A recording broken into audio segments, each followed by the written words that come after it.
Hi guys, last week you guys worked on section 2.1 through 2.3, which was like just a lot of that linear regression. And then the next day you guys did some more with quadratic regression. And my guess is that you did not get a lot of your homework questions answered as far as how to do some of those. So what I want you to do first is if you can find that chapter 2.4 homework and take that out. It is just a two-sided. My guess is the top part was okay, like you started filling in a table and then you just plugged it into your graphing calculator, but it was the lower parts that I think got a little uglier. I'll give you a minute to look here, but or you can pause the video and then turn it back on. But we're going to start at number 5. It says, how many diagonals can you draw from one vertex in a polygon with 35 sides? My guess is that when you guys tried these, you tried to go right to like the 35-sided. But what we really want to do is start with our smallest polygon. Okay, so our smallest polygon has 3 sides. It's a triangle. Okay, so we have 3 sides. Okay, so I'm going to start a table over here. 3 sides. How many diagonals can I draw from there? Well, none, because both of the other vertices are adjacent, so there are 0. So I have 3 and 0. Okay, so now let's try a quadrilateral. So how many can I draw just from one vertex? So I'll pick a vertex, I can draw this one, and that's it. So 4 sides, I get 1. So now let's try a pentagon. Okay, again, picking just one vertex, I have 1, 2. So if I have 5 sides, I get 2. Now you're probably seeing this is linear. We can even do one more. Let's do a heptagon. A hexagon.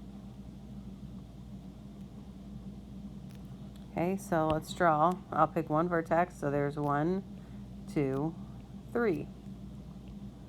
All right, so this one we can see that it's going to be linear, right? My increase is +1 every time. Okay, so it's going to be 1x, right? But now we got to work backwards. So I'm going to find 2, 1, and 0. Or you could put this in your graphing calculator, right? So if I go backwards, it was going +1 every time. It needs to go -1. So I go down to -1, -2, -3. So it's going to be -3. So now y equals 1x minus 3. Now I can plug in my 35 sides for x. So y equals 35 minus 3, or 32. All right, so really this is the way you need to start each one of these. Okay, so start with the small. If it's talking about polygons, start with the smallest polygon. It's unreasonable to do a 35 gon, okay, and that's waste of time and pointless.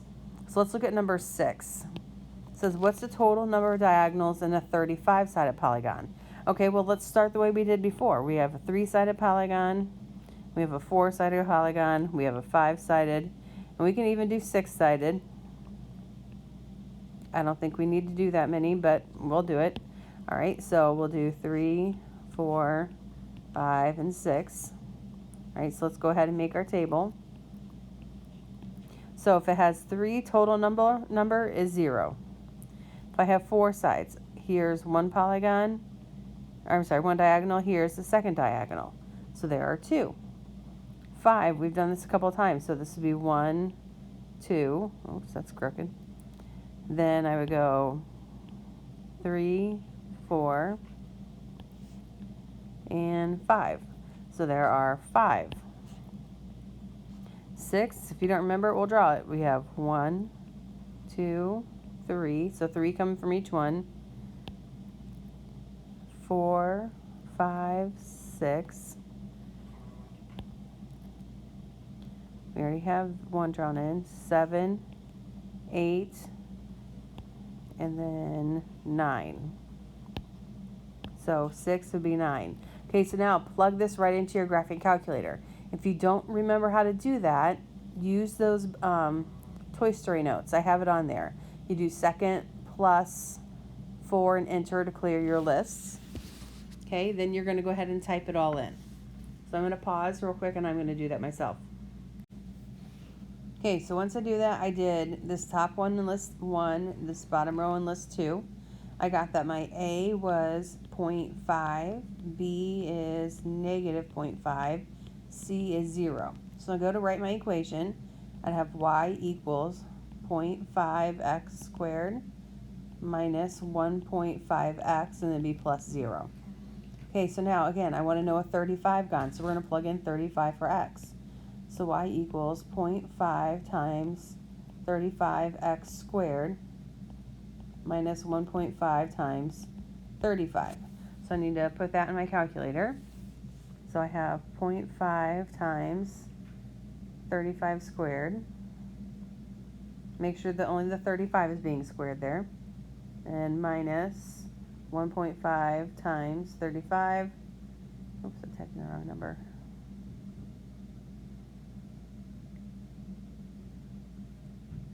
And I got 560. All right, the next one's probably a little trickier. It says if you place 25 points on a piece of paper so that no 3 points are on a line, how many line segments are necessary to connect each point to all the others? All right, so again, we're going to start small and build our table. So if I have 1 point, okay, so I have 1 point, how many line segments do I need? 0. Okay, if I have 2 points, how many line segments am I going to need? Well, just the 1. If I have 3 points, I already have 1 line segment, so this makes number 2 and number 3. If I have a 4th point, okay, I already have 3, so this makes 4, 5, and 6. If I want to go a 5th point, I already have 6, so 7, 8, 9, and 10. Okay, and this is more than enough. Again, take this and plug it into your graphing calculator, just like from the Toy Story notes. So I'm going to go ahead and do that now. Clearing my list.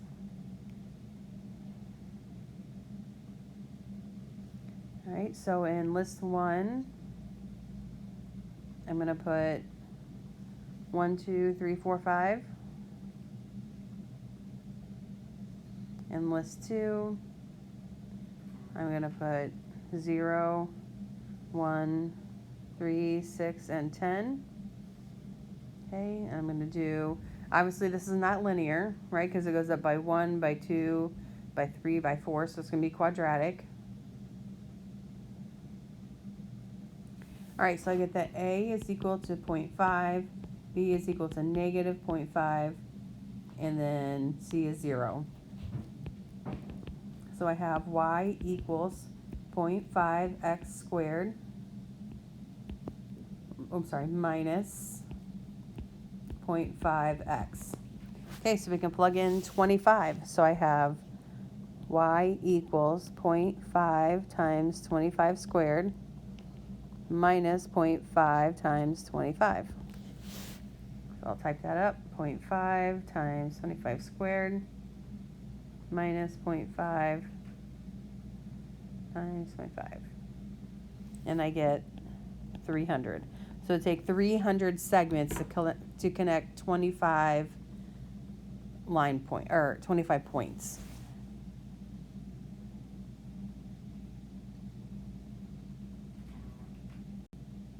All right, number 8. If you draw 35 lines on a piece of paper so that no 2 lines are parallel to each other and no 3 lines are concurrent, that means that they're all like passing through the same point. How many times will they intersect? Okay, so we're going to go slow again, right? So start small. 1 segment, I have 0 points of intersection. If I have 2 segments, they intersect once. Now my next segment has to intersect both of those. So now, if I have 3 segments, I've got 1, 2, 3 points of intersection. 4 segments has to pass through all 3 lines. So I already have 3, so this makes 4, 5, 6. If I do another one, it gets a little trickier to draw it in here. If I do something like this. I think I got everybody there. All right, so we're already at 6, so 7, 8, 9, and 10. Okay, so now if you notice, this is the exact same pattern as the last time. So y is going to equal 1/2 x squared minus 1/2 x. And I went 35 lines this time. So y equals 1/2 times 35 squared minus 1/2 times 35. All right, so I'm going to type that into my calculator.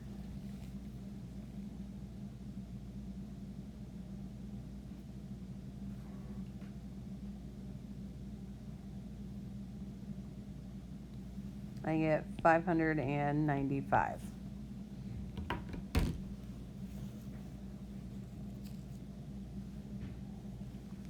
All right.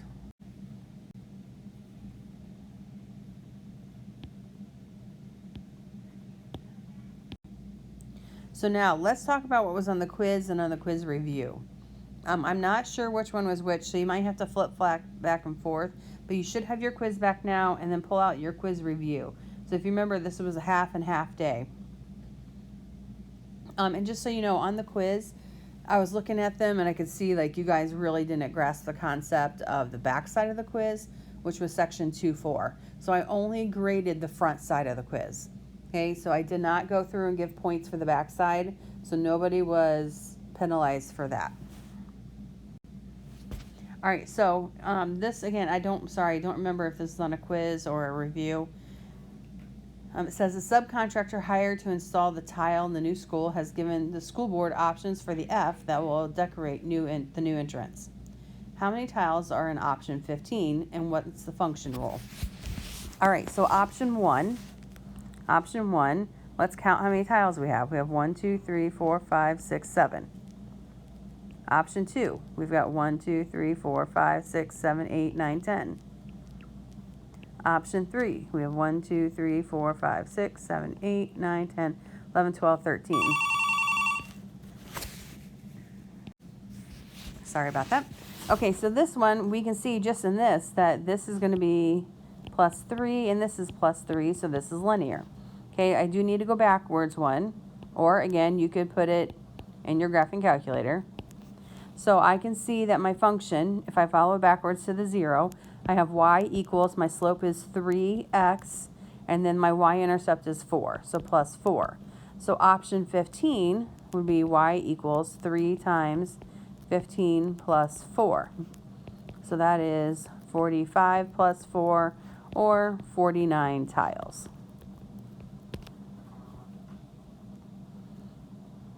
I believe this might have been a quiz because I think the other one had a T.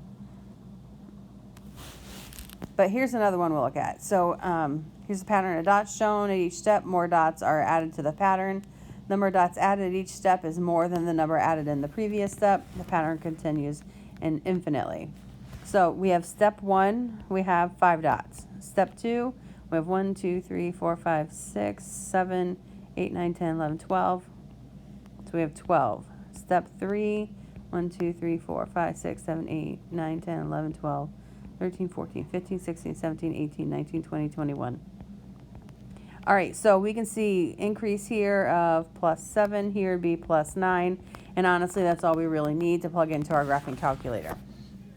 All right, so I'm going to go back to my graphing calculator, clear my list.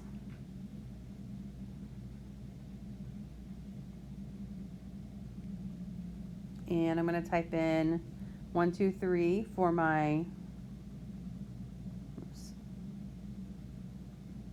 list 1, and then for my list 2, I'm going to type in 5,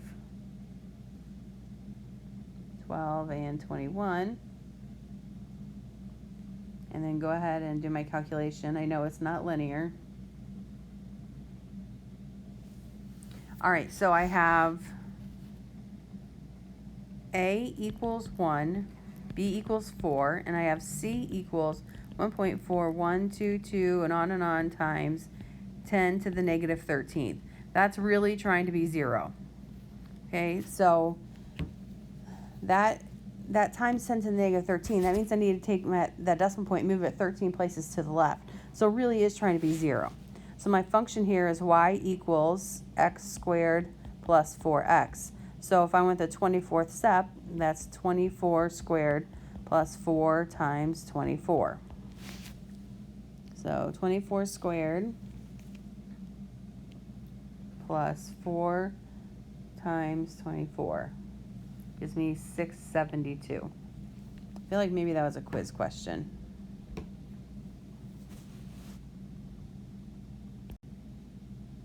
All right, I think this is that same problem again. All right, so let's take a look at this one. A pattern of dots is shown below. Each step more dots are added. Same type idea here. So let's look at step 1. So let's count our dots. 1, 2, 3, 4, 5, 6, 7, 8, 9, 10. Step 2, we've got 1, 2, 3, 4, 5, 6, 7, 8, 9, 10, 11, 12, 13, 14. Step 3, we've got 1, 2, 3, 4, 5, 6, 7, 8, 9, 10, 11, 12, 13, 14, 15, 16, 17, 18. Okay, so this one here appears to be linear, right? It's going up by 4 every time. So I can actually work backwards here. So it had to have been 6 at step 0 in order to go up by 4. So we have y equals, my change is 4x plus my y-intercept is 6. So I have y equals, I want the 18th step. So 4 times 18 plus 6. So let's see, that's what, 40, 72 plus 6, which would be 78. I'm going to double check myself. 4 times 18, yep, plus 6. Good. So that's 78 dots in that next step.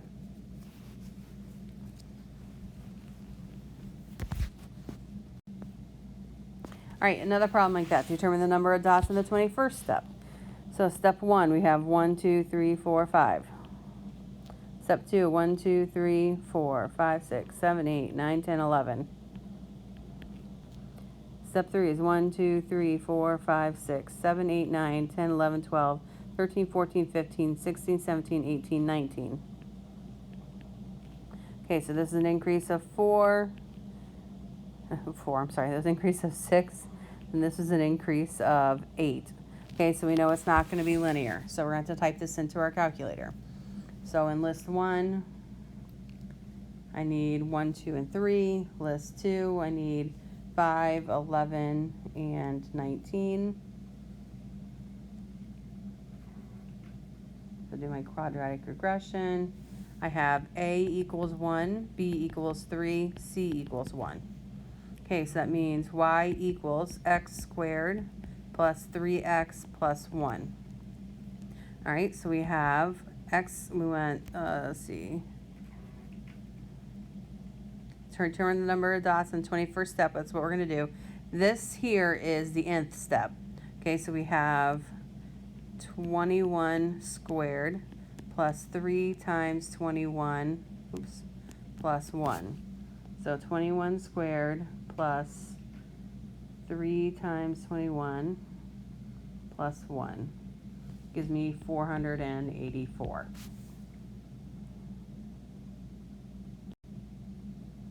Okay, I think I did this one already as well. I think I was copying and pasting for a number of things on my iPad, and I think I did this one already too.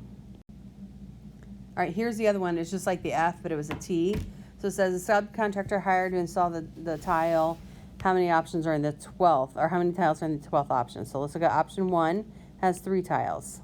Option 2 has 5 tiles. Option 3, 1, 2, 3, 4, 5, 6, 7. Option 4, 1, 2, 3, 4, 5, 6, 7, 8, 9. So we can see that it has an increase of 2 every time. So this is linear. So let's do this by hand, it'll be faster. So if I increase by 2, that would have started at 1. So we have y equals 2x, guess I didn't write my 2's in there, 2x plus 1. So option 12 would be y equals 2 times 12 plus 1. So 2 times 12 is 24, plus 1 gives me 25. So to take 25 tiles.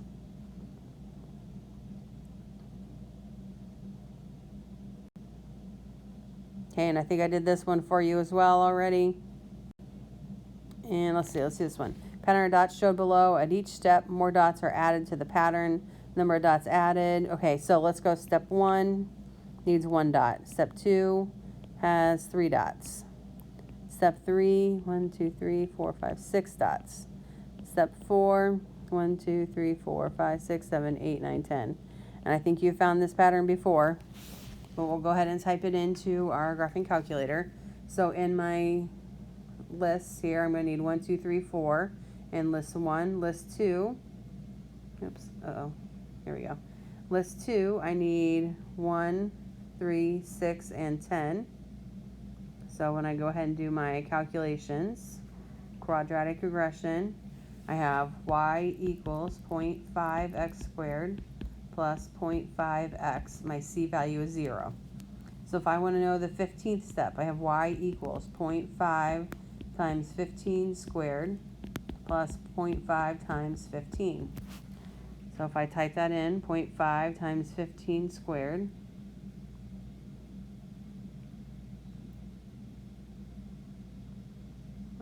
plus 0.5 times 15, that gives me 120. Hopefully that makes a lot more sense to you. I think a lot of times people just try to jump to like the 15th step or the 20th or 30th or whatever, and you can't do that. You'd lose your mind. So start really small. Start as small as you can. So if we're talking polygons, start at triangles. Okay, if you're talking points, you start with 1 point. This will be on the test, which is on Friday. Tomorrow we're going to do a review, which I think is very similar to the test. I'm going to try to be online tomorrow during your classes so that if you have questions on the review, I can answer them. If that doesn't work, I apologize now, but I'll also try to post in an answer key with my work. But I will try to be online during your class. The other thing I wanted to clarify is that the angle project you can take home, and I want you to take home and work on it. And if that means you need until Tuesday, that's fine, because there was a miscommunication on my part. So you can take it home. You may work on it at home. It's not really all that smart to work on it together, though, because one person gives you one wrong answer. That wrong answer is going to feed all the way through your project. Okay, so one thing I do want to remind you of a couple things. First of all, 3 angles of a triangle, the 3 angles add up to be 180 degrees. So angle 1 plus angle 2 plus angle 3 has to equal 180 degrees. Okay, so if you can make a triangle, big or small, it's 180 degrees. If you can make a quadrilateral, okay, add your 4 angles together, that should equal 360 degrees. Okay, that's some good hints there to help you get moving. Now, one thing I want to point out, this triangle thing people miss out on, because let's say there's a part in there I know that looks just like this. Okay, I want to remind you of a couple things. First of all, I think I have my highlighter. This is a triangle, right? Those 3 angles have to add up to be 180 degrees. But guess what? This is a triangle as well. And this is a triangle. So don't forget to look for those small, medium, and large triangles. They are all over the place and can help you a lot. All right, so if you have questions, give me an email, send me an email. I am trying to keep up with emails. I'm so very sorry. An email is probably better than a Google Classroom notification. Okay, so send me an actual email. Take care. I hope you all are doing well.